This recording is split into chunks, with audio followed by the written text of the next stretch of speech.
नमस्कार। आज हम एक बहुत ही दिलचस्प विषय पर बात कर रहे हैं, क्लिनिकल डेटा विश्लेषण और मशीन लर्निंग। हाँ, और ये कैसे स्वास्थ्य सेवा मतलब हेल्थ केयर को बदल रहा है। हमारे पास डॉक्टर चिन्मय पाल का एक लेख है जो बताता है कि मैटलैब जैसे उपकरण इसमें कैसे मदद कर रहे हैं। बिल्कुल। तो आज हम समझेंगे कि बीमारियों का अनुमान लगाने, मरीजों को अलग-अलग ग्रुप्स में बांटने और जोखिम का आकलन करने के लिए डेटा का इस्तेमाल कैसे हो रहा है। और ये सिर्फ डेटा इकट्ठा करना नहीं है, है ना? असल काम है उससे वो जरूरी जानकारी निकालना। सही। वो जानकारी जो डॉक्टरों और रिसर्चर्स को बेहतर फैसले लेने में मदद करे और अंत में मरीजों की देखभाल बेहतर हो। तो सबसे पहले बात करते हैं बीमारी की भविष्यवाणी की। सोचिए डायबिटीज या दिल की बीमारी जैसी जो क्रॉनिक बीमारियां हैं, उनका पहले से अंदाजा लगाना या फिर सेप्सिस जैसे इन्फेक्शन के खतरे को पहचानना, ये तो बहुत बड़ी बात है। हाँ, और ये पर्सनलाइज्ड मेडिसिन को मुमकिन बनाता है।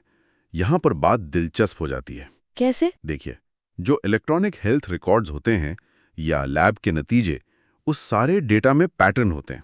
अच्छा। मशीन लर्निंग मॉडल्स जैसे आपने सुना होगा डिसीजन ट्री या SVM, सपोर्ट वेक्टर मशीन, हाँ, सुना है। ये मूल रूप से डेटा को असरदार तरीके से क्लासिफाई करने मतलब बांटने के तरीके हैं। तो ये मॉडल भविष्यवाणी कर सकते हैं। और ये महत्वपूर्ण इसलिए है क्योंकि अगर जल्दी पता चल जाए, बिल्कुल, तो समय पर इंटरवेंशन हो सकता है, इलाज शुरू हो सकता है, जिससे नतीजे बेहतर होते हैं। हाँ, तो ये सिर्फ भविष्यवाणी नहीं बल्कि रोकथाम की ओर एक कदम है। अच्छा, अगला है पेशेंट क्लस्टरिंग, यानी मरीजों का समूहन। हाँ, ये भी बहुत जरूरी है। इसका मतलब है कि समान विशेषताओं वाले मरीजों को एक साथ ग्रुप करना।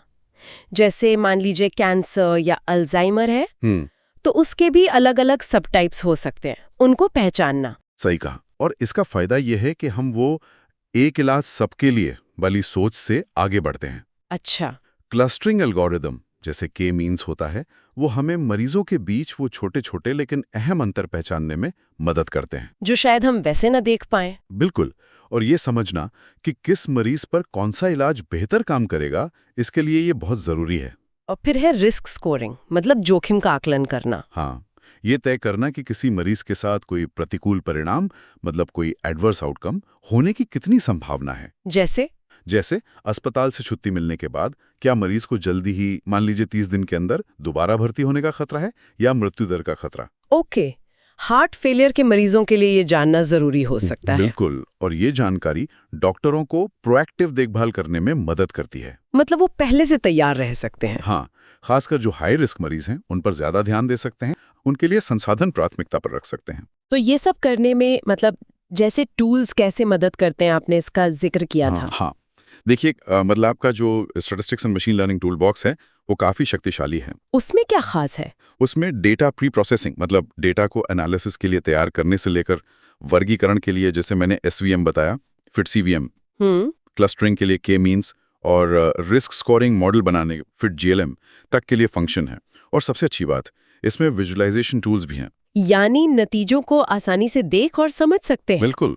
और मैंने सुना है उसमें क्लासिफिकेशन लर्नर ऐप जैसा कुछ है। हाँ, वो बहुत अच्छा है, खासकर उनके लिए जिन्हें कोडिंग का बहुत ज्यादा अनुभव नहीं है। अच्छा। वो एक इंटरैक्टिव तरीका है मॉडल बनाने का, उन्हें टेस्ट करने का और यहाँ तक कि कोड एक्सपोर्ट करके क्लिनिकल सिस्टम में इंटीग्रेट करने का भी। और इसके अलावा भी कुछ है जैसे डीप लर्निंग? हाँ, डीप लर्निंग और पैरेलल कंप्यूटिंग जैसे जो पूरक उपकरण हैं वो क्षमताओं को और बढ़ाते हैं। खासकर जब डेटा बहुत बड़ा हो या ECG जैसा कॉम्प्लेक्स डेटा हो, है ना? बिल्कुल सही। लेकिन इसमें कुछ चुनौतियां भी तो होंगी, जैसे डेटा में कुछ जानकारी गायब हो या ये समझना मुश्किल हो कि मॉडल किसी नतीजे पर क्यों पहुंचा। हाँ, ये असली चुनौतियां हैं, आप सही कह रही हैं।